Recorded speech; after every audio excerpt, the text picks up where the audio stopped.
issued a tornado warning for northeastern Potawatomi County in northeastern Kansas, northwestern Jackson County in northeastern Kansas, until 9:15 p.m.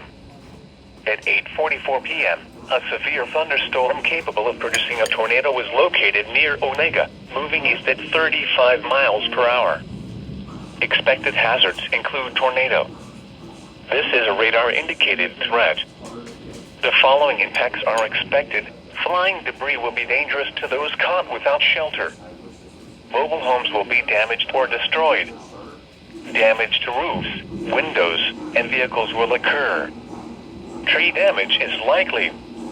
Locations impacted include Onega, Soldier, and Havensville. Take cover now. Move to a basement or an interior room on the lowest floor of a sturdy building. Avoid windows. If you are outdoors, in a mobile home, or in a vehicle, move to the closest substantial shelter and protect yourself from flying debris.